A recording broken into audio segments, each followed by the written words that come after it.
Friends, welcome back to our channel. இன்றைக்கி நம்ம வந்து கொழுக்கட்டை ரெசிபி தான் பார்க்க போகிறோம். அம்மா எப்போவுமே வந்து இந்த மாதிரி ரைஸ் ஊற வச்சுட்டு அப்படியே மிக்சியில் கிரைண்ட் பண்ணிவிட்டு அதை அப்படியே வதக்கிட்டு தான் செய்வாங்க. இன்றைக்கி நம்ம அந்த ரெசிபி தான் பார்க்க போகிறோம். இப்போ ரைஸ் ஊற வச்சுட்டாங்க, இது கொஞ்சம் நேரம் ஊறட்டும். அதுக்கப்புறம் எப்படி பண்ணுறாங்கன்றதை பார்க்கலாம். நார்மலாக இட்லி அரிசியில் தான் செய்வாங்க, ஆனால் இன்றைக்கி சாப்பாடு அரிசி ஊற வச்சுருக்காங்க. நம்ம எந்த ரைஸில் பண்ணாலும் நல்லா சாஃப்டாக வரும். அம்மா செய்கிற கொழுக்கட்டை ஒரு மாதிரி ரொம்ப ஆறனா கூடமே ரொம்ப சாஃப்டாக இருக்கும். கொழுக்கட்டை பூரணம் ரெடி பண்ண போகிறோம். அதுக்கு ஃபஸ்ட்டு 3 ஏலக்காய் மிக்ஸி ஜாரில் ஆட் பண்ணிக்கலாம். சரியாக இருக்கும். இப்போ நம்ம ஊற வச்சுருக்க ரைஸ்க்கு வந்து இந்த அளவு வேர்க்கடலை ப்ளஸ் இந்த அளவு வெள்ளை துருவி வச்சுருக்காங்க.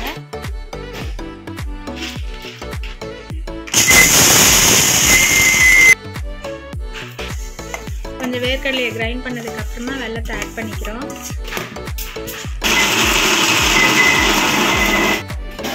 வேர்க்கடலை பூரணம் ரெடி ஆயிடுச்சு. வேற ஒரு பாத்திரத்தில் இதை சேஞ்ச் பண்ணி வச்சுட்டு இப்போ அதே மிக்சியில் ரைஸை வந்து அரைக்க போகிறோம்.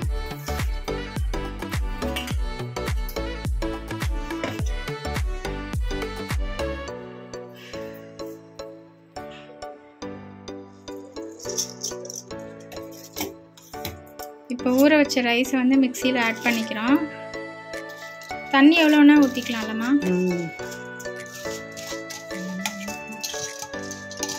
இல்லை, தண்ணியில் மெஷர்மெண்ட்லாம் கிடையாது. எவ்வளோ தேவையோ நல்லா நைஸாக அரைச்சி எடுத்துக்க வேண்டியதான்.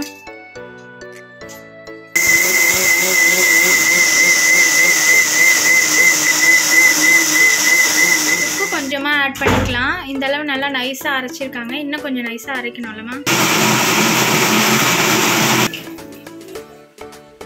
மாவில் வந்து உப்பு போட்டால் தான் நல்லா டேஸ்ட்டாக இருக்கும். அதனால் தேவையான அளவு உப்பு பார்த்து சேர்த்துக்க வேண்டியதாக. இன்னும் நைஸாக அரைக்கணும். நாங்கள் வந்து நல்லெண்ணெய் தான் ஆட் பண்ணியிருக்கோம். உங்களுக்கு தேவையான எண்ணெய் ஆட் பண்ணிக்கலாம். இந்த அளவு நல்லா நைஸாக அரைச்சி எடுத்துக்கணும்.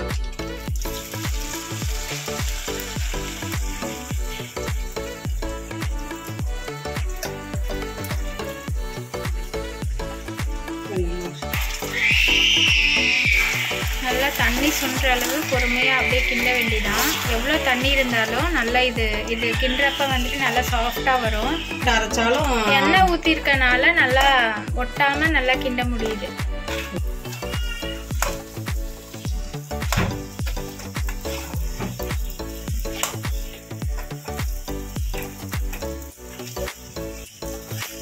கொஞ்சம் நேரம் கிண்டணும். எண்ணெய் இருக்கிற வரைக்கும் ஒட்டாது. அதுக்கப்புறம் லைட்டாக ஒட்ட ஆரம்பிக்கும். நம்ம நல்லா மிக்ஸ் பண்ண வேண்டியதான்.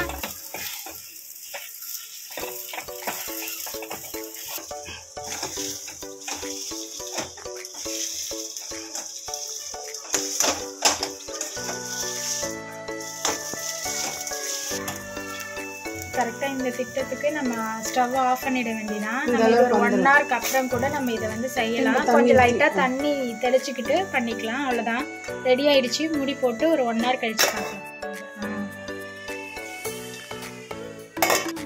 உடனே பண்ணுறேன்னா நம்ம வந்துட்டு இந்த துணி போட்டு மூட தேவையில்ல.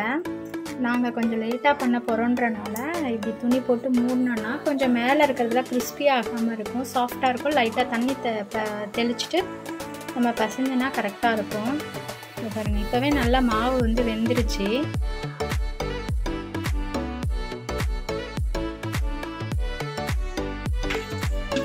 இந்த மாவு நம்ம மூடி வச்சு ஒரு 2 hours ஆயிடுச்சு. லைட்டாக கொஞ்சம் தண்ணி தெளிச்சுட்டு அம்மா பசைகிறாங்க.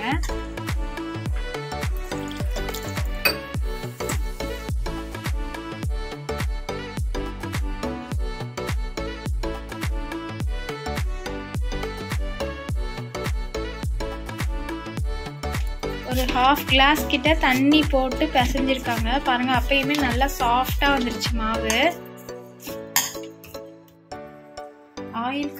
ஆயில் இல்லை நெய் ஏதாவது கையில் தடவிக்கிட்டு இங்கே இருக்கிறத வந்து சின்னதாக பால் மாதிரி உருட்டிக்கிறாங்க. அவங்கவுங்களுக்கு தேவையான ஷேப் மாதிரி பண்ணிக்கலாம். நார்மலாக கொழுக்கட்டை என்ன ஷேப்பில் இருக்குமோ அதுதான் நாங்கள் பண்ணுறோம். அழகாக ரவுண்டாக இது பண்ணிட்டாங்க. அதில் வந்து பூரணத்தை ஃபில் பண்ணுறாங்க அம்மா.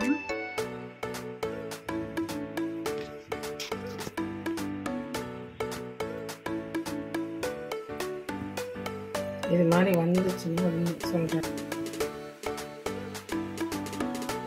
இது மாதிரி லைட்டாக சைடில் ஓப்பன் ஆயிடுச்சுன்னா கூட எல்லாமே வராது. மாவு வச்சு லைட்டாக ஃபில் பண்ணி வச்சிடலாம். ஸோ அது வந்து வெளியில் லீக் ஆகாது.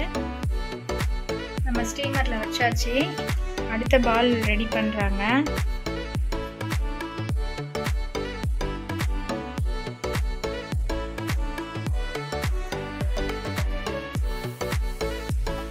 நல்லா சாஃப்டாக ஒட்டாமல் எவ்வளோ அழகாக வருது பாருங்கள்.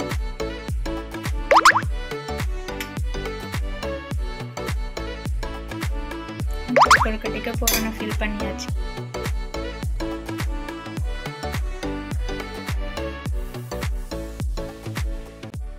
நடுவில் மாவு அப்படி வந்துச்சுன்னா லேசாக பண்ணிவிட்டு அதுக்கப்புறம் இங்கே நடுவில் மாவு இருக்கா அதையும் நல்லா தட்டையாக்கி இப்போ தட்டணும். அப்போ தான் வந்து உடையாத வரும். இப்போ இந்த ஷேப்புக்கு வந்துருச்சா?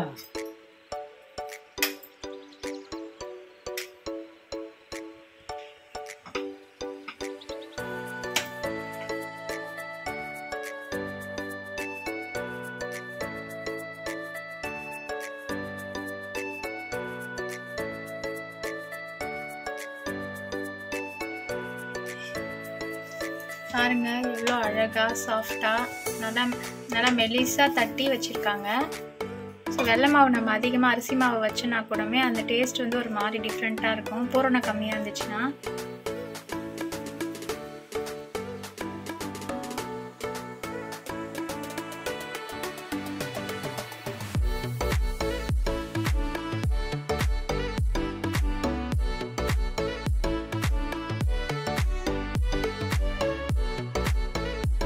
எல்லா கொழுக்கட்டை மாவுமே பூரணம் ஃபில் பண்ணி ஒரு பிளேட்டில் எடுத்து வச்சுட்டு பேலன்ஸ் இருக்குது ஸ்டீமரில் வச்சாச்சு.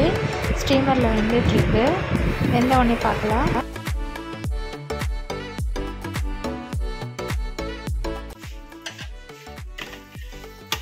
சூப்பரான சாஃப்டான கொழுக்கட்டை ரெடி ஆயிடுச்சு.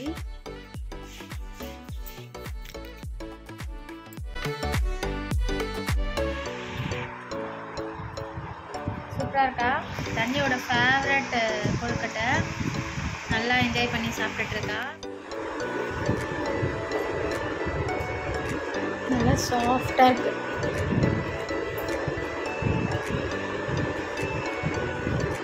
இப்படி ஒரு சாஃப்டான கொழுக்கட்டை செய்யணுன்னா கண்டிப்பாக இந்த வீடியோவில் இருக்க மாதிரி செஞ்சு பாருங்கள். ஓகே ஃப்ரெண்ட்ஸ், நெக்ஸ்ட் ஒரு இன்ட்ரெஸ்டிங் வீடியோவோட பார்க்கலாம். பாய்.